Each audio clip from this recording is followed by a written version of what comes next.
So I guess for those who weren't here over the summer, Bob kind of introduced this Sea Grant program, but essentially it's just groups of students and postdocs who kind of got together and just thought of an idea that seemed like it'd be interesting to try and pursue and develop a little bit more. So really what this is just kind of a very high-level overview of the idea of some of the things that we were thinking and some preliminary work, I guess.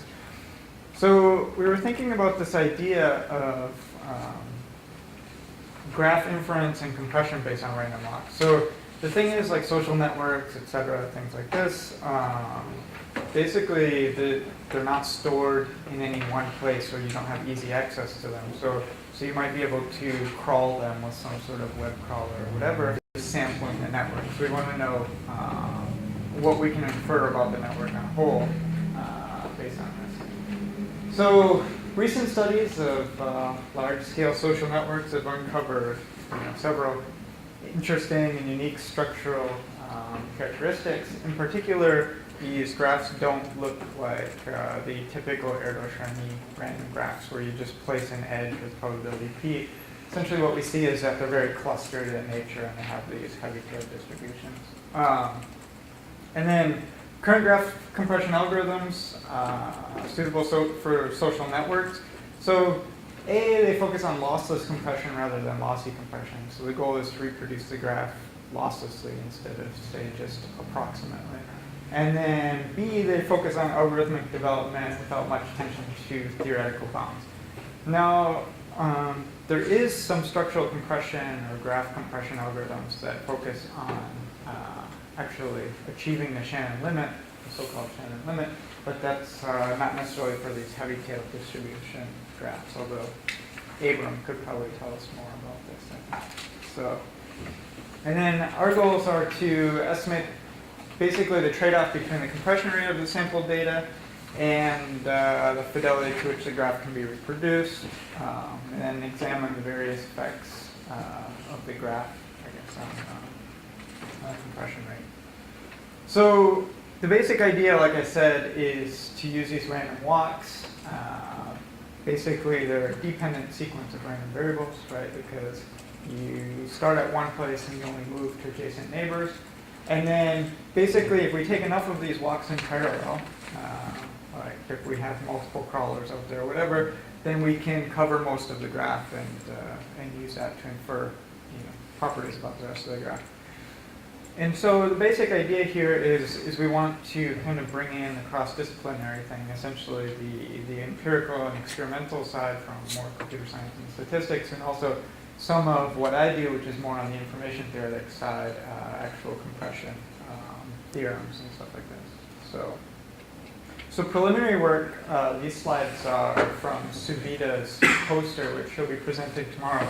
And what she's done is some experimental work essentially simulating graphs in different structures, so not just random graphs, but graphs drawn according to distributions that are representative of social networks. And she basically varies the graph structure and does these simulations and looks at some various results. So one of the things that she does is once she gets the graph generated according to these processes, she actually compares existing compression algorithms and performance of them on this. And then so also the part that I've been working on is lossy compression of structures. So Wojtek, and I guess it was one of his PhD students, so a couple years ago, I guess it was 2009, so they developed this idea of structural compression, which is essentially compressing graphs.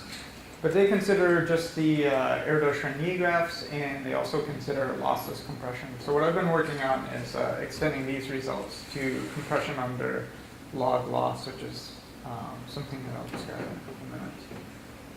So first, let's talk about Suvita's work. So basically, she looks at graphs with the following parameters, 1,000 vertices, and then varying the number of edges and the number of clusters. So these are meant to represent social networks, essentially like friendship cliques, and which are dense in the sense that lots of friends are within these cliques. And then that there's certain numbers of edges between these pairs of clusters. And I think that the results here aren't too surprising, really, but basically as we vary the number of clusters, I guess. Actually, sorry, I was thinking of a different slide. So this is essentially the length of our random walk on the graph, and this is essentially the amount of the graph that we're missing. And you can see that after a pretty short walk, then we actually get most of the graph. And so that's the point I want you to take away from this slide is so it takes a lot of effort to cover all the edges, but we can cover most of the edges with relatively small amount of sampling. So the idea is if we want to somehow translate this into lossy compression, if we're willing to sacrifice some of these edges, we might be able to get away with much more efficient sampling. And the question is, how far away from optimal would that be? So this is kind of bringing together the experimental and the theoretical sides of things. Okay, so also we can see the effect of different structures here. So if the number of edges in the graph is small, essentially we obviously cover most of the graph as with fewer walks. But as the density of the graph increases, then it takes us longer walks in order to cover more of the graph. So again, essentially what you'd expect is the density increases, the length of the random walk needed to cover the graph increases. As the clustering increases, the number of edges lost also increases. And but again, what I want you to take away from these slides is the fact that we can cover most of the graph with relatively little effort. So in these social network types of structures or whatever, which are these graphs with power law distributions and clusters and whatever else, then essentially we can get most of the idea from relatively small amounts of sampling. And then just as some more results that Suvita did was what's the effect of graph structure and compression rate, and I think you can ask her about these results tomorrow. But basically, what's surprising to me is that as the edges between clusters vary, so even if we look at the inter-cluster edges, essentially it has no effect on compression rate. So really it's these dense clusters that matter. Although, as you would expect, the compression rate is essentially linear, or the compression size is essentially linear in the number of edges in the graph. So a few observations that she made. Zip compression is not affected by clustering or density of the graph. And this layered label propagation, which is this blue line here, is essentially the best performer for graph compression. And I think this is interesting because I actually didn't know anything about layered label propagation, but it actually seems like it's inspired by some information theoretic types of ideas, like they look at entropies of partitions of the graph, etc. Okay, so now this is the stuff that I'm a little bit more familiar with. So Wojtek and his student Choi in 2009, like I said, these are slides straight from the NSF review for tomorrow. They studied this notion of structural entropy. So basically, if we have a graph, we want to compress it losslessly and modulo out the different isomorphisms of the graph. So essentially, we're just interested in the structure of the graph, and so all different relabelings of this graph are the same. So essentially, when you compress, you need to somehow eliminate this and reduce the rate.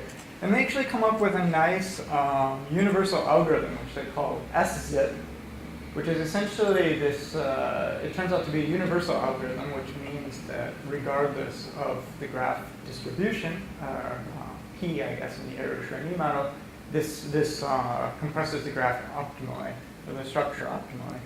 So basically, some of the things that I've been working on is actually extending this idea to lossy compression. So I think lossily compressing graphs is really difficult if you consider a general distortion measure, say like Hamming distortion of the edges or whatever. But my question is, can we do lossy compression in certain ways? So if we think about the lossless compression of a graph. We have a graph, we compress it, and we want to reproduce it where each edge is a 0 or a 1 in the graph.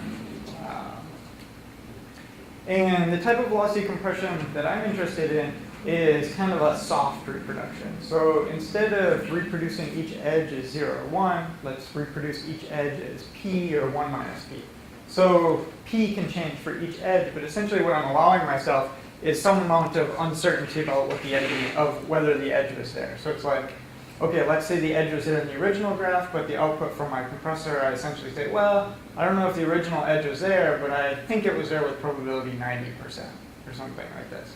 So using this soft information, like let's say you want to do advertising in a social network or something like that, if you can infer that a connection is there, with a certain probability, then maybe you can design your advertising algorithms or something according to this. So one good measure of loss here is something called log loss. It captures this diminishing returns type of property of estimating edges. So essentially, for each edge here, I've assigned a probability, p, whether it's going to be here. So lighter colors are like lower p, darker colors are higher p, I guess. And log loss is just minus log of the probability I've assigned to a particular edge being there. So let's say the edge is actually here, and I thought it was there with probability 90%. Then the distortion that I incur, or the loss that I incur, is like log of 1 over 0.9, which is pretty small. Now, on the other hand, if the edge is actually there and I only thought it was there with probability 1%, then I would incur a much larger loss. Okay, so what I'm working on here is extending these structural compression results of Wojtek and Choi to compression under log loss. And the reason why I think this is possible is because log loss is somewhat amenable to the computations where other loss functions aren't. And another question is block loss. So let's say I want to estimate the entire graph as a whole. Like I'm interested in the shape of the entire structure rather than the individual edges. The question is, in kind of a well-defined way, is the attainable loss for estimating the entire graph, is it equivalent to the attainable loss for estimating each edge individually? And it turns out that this equivalence is true in the compression of memoryless sources, but the fact that there's non-trivial symmetries in the graph because we have to consider these automorphism groups, it complicates the matter. Okay, so what I'm working on is extending this universal algorithm SF to log loss, and my question is, can random walks provide an adequate input to a lossy compressor? So essentially, what I said in the beginning when I was looking through these empirical results, what we saw is that it takes a relatively small amount of sampling in order to get most of the edges. And in fact, something that attains optimal log loss in the case of compressing a memoryless source is time sharing. Essentially, you can throw away some of the samples. So the idea is, if I'm allowed to throw away some of these edges and then do my compression, and it still attains, the optimal performance, then that's good, because essentially it means that that simple crawling types of mechanisms can provide inputs that allow us to attain optimal compression rates. And the really difficult part here is extending these compression things to non-Erdős-Renyi graphs. So again, the Erdős-Renyi graph is just a graph where I place each edge with probability p. And as Suvita, was doing her experiments and was studying these graphs with structures that are more representative of social networks, these are nothing like Erdős-Renyi graphs, really. So there's kind of a disconnect here between theory and what we observe in practice. Extending the theoretical results maybe isn't so easy, but we can gain insight from the theoretical results and then perhaps get bounds for the other cases. So with that, I guess those are just some of the ideas that we have and some of the things.